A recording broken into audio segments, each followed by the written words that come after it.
पिछले दिनों बिहार के नेता प्रतिपक्ष तेजस्वी यादव ने कहा कि अगर उनकी सरकार सत्ता में आती है तो वो रिजर्वेशन को बढ़ा करके 85% कर देंगे।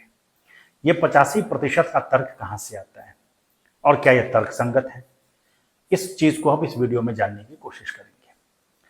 जो भी लोग 85% की बात करते हैं उनका तर्क ये है कि देश में SC, ST, OBC माइनॉरिटीज को मिला करके कुल जनसंख्या 85% के आसपास है और ऐसे में जो नौकरियां हैं उसमें 85% आरक्षण होना चाहिए। परंतु एक प्रश्न उठता है कि क्या SC, ST, OBC माइनॉरिटीज एक होमोजीनियस इकाई है?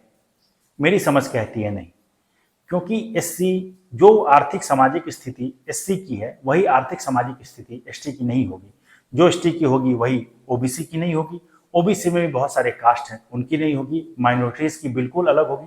तो ऐसे में ये जो 85% का तर्क है एक होमोजीनियस इकाई के तौर पर देखने की, ये बहुत ज्यादा तर्क संगत तो नहीं लगता।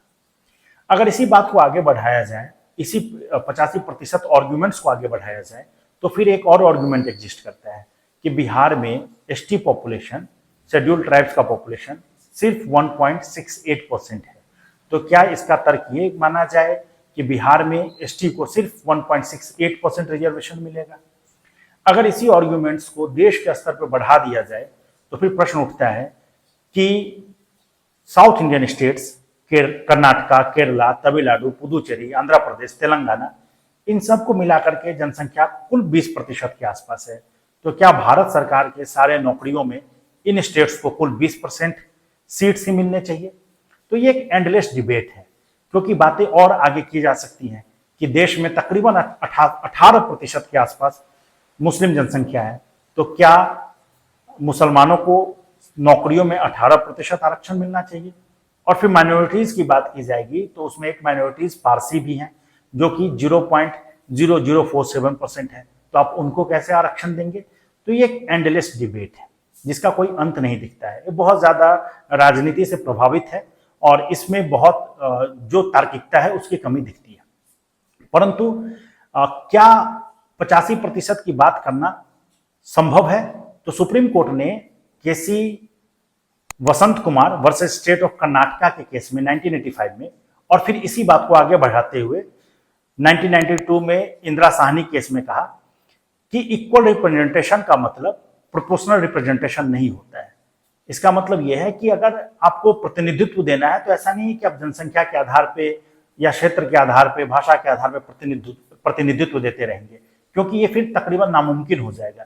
इसलिए जरूरी है कि रिप्रेजेंटेशन सबको मिले, लेकिन ये प्रोपोर्शनल रिप्रेजेंटेशन मिलना थोड़ा मुश्किल है। अब प्रश्न उठता है कि ये रिजर्वेशन की बातें इतनी ज्यादा क्यों होती है और बिहार के संदर्भ में हम इसको कैसे देखते हैं? तो देखिए, बिहार एक गरीब राज्य है जहां पे बहुत सारी परेशानियां हैं, जैसे कि वहां पर इन्वेस्टमेंट बहुत कम है, वहां पर इंफ्रास्ट्रक्चर बहुत बढ़िया नहीं है, वहां पर बहुत सारी परेशानियां हैं, जैसे कि फ्लड, बाढ़ जैसी परेशानी है जो हर साल बिहार में आती ही है। तो इस तरह की परेशानियों के बीच बिहार को विकसित करना एक मुश्किल काम है और उस मुश्किल काम को करने के लिए बहुत विजन की जरूरत है, बहुत दृढ़ इच्छा शक्ति की जरूरत है, बहुत ज्यादा पॉलिटिको एडमिनिस्ट्रेटिव विल की जरूरत है। तो ऐसे में रिजर्वेशन की बात करना एक अलग विषय हो सकता है, इसे चुनाव जीता जा सकता है, हारा जा सकता है, परंतु बिहार की समस्या का समाधान सिर्फ इस बात से नहीं होगा। क्योंकि अगर आप कास्ट सेंसस को देखें जो 2022 में हुआ तो उसके अनुसार पूरे राज्य में तकरीबन 1.5% लोग ही सरकारी नौकरी में हैं। 1.5% का मतलब होता है तकरीबन 21 लाख के आसपास बिहार में, जबकि जनसंख्या 13 करोड़ के आसपास है।